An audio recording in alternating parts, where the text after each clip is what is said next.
Welcome to Wednesday on the Pagan Perspective. I'm your host, Yucca, and this week we are talking about visualization.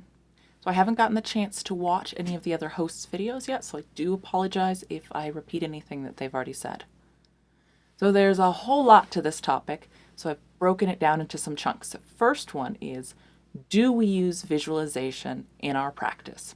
And visualization being not just visual, but any of the senses. So hearing, proprio, all of those. And yes, I most certainly do. It's a really big part of my practice. It's one of the main tools that I use, and in fact is the foundation of a lot of tools. So I would say probably grounding, breathing, and visualization would be the top tools that I go to on a daily basis, on perhaps not even just daily, perhaps an hourly basis. So I use visualization to help me ground. It's a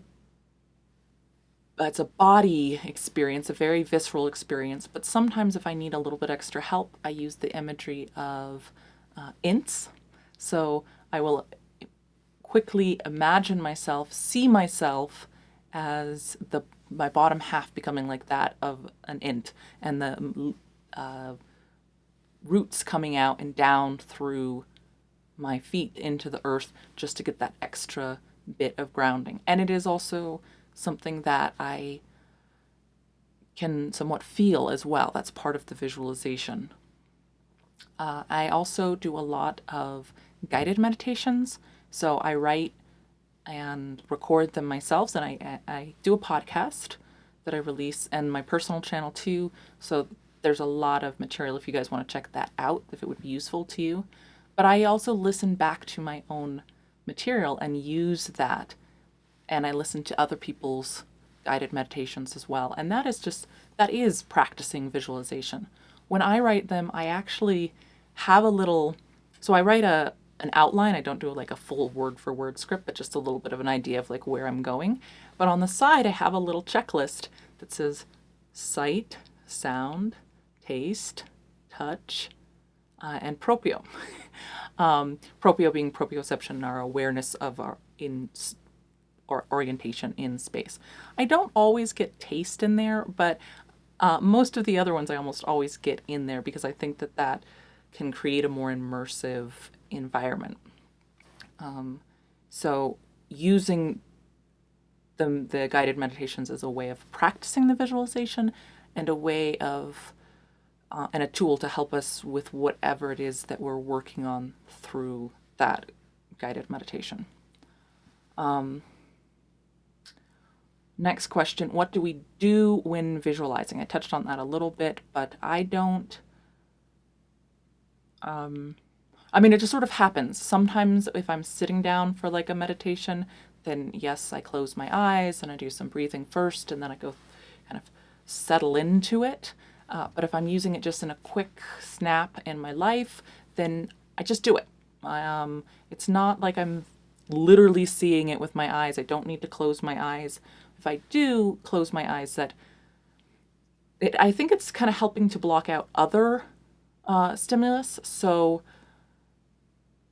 that I can focus more on that, but I don't necessarily have to do that. It just helps if I do. Does it come easy? Is it a struggle?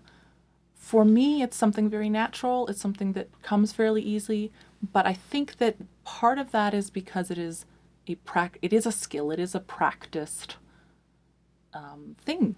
So I don't know if there was a point at which it was difficult, or if maybe it's not difficult for children and then we train ourselves out and then have to learn again, and I just never trained myself out. I don't know, but I know that it's something that I use every day, and that practice strengthens it, and I develop more ability within it.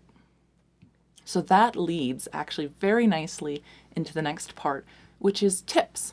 So I have 4 major tips for improving and getting better at visualization.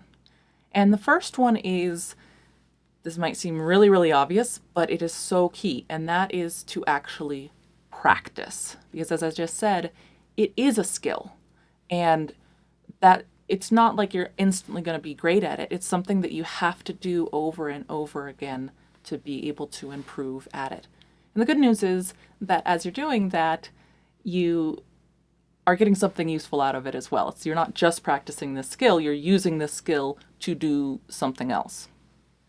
The second one, which I think is maybe competing for being the most important here, is that it's okay. I think it is made up. You are making it up in your head. And I think that for some people, that can be a stumbling block, is the feeling of feeling silly and like that somehow it's not real, it's disingenuous because it's something that you're making up. But that's okay. Just because you are making it up doesn't mean that it isn't valuable. And your brain doesn't really know the difference. So it's okay. Relax. My tip would be relax and let it be okay that it's made up.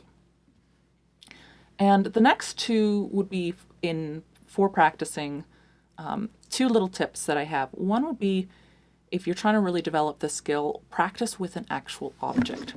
So I might take a pen, and if I want to visualize this pen, I might look at it, then look away and practice visualizing it, and then look back at it. Now that's visual, but I could do that with a sound or with a touch or any of the other senses as well. And the last one would be practicing on the edge of sleep or on the edge of meditation or some other altered state, but specifically the sleep. So that's a time when, at least for me, I experience a lot more cognitive flexibility. And so as long as it's not waking you up all the way, just kind of playing with letting an image come into your mind or a sound come into your mind and experiencing that or sensation. And just doing that a few times and creating those neural pathways.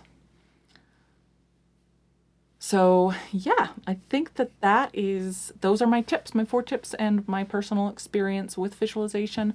I think it's an incredible tool. I don't think that it is a mandatory tool. If it's something that doesn't really fit for somebody, then that's fine. If it does, it can be very, very powerful. So I'd love to hear from you folks in the comments if you have experience with visualization, if you have any tips that really help you.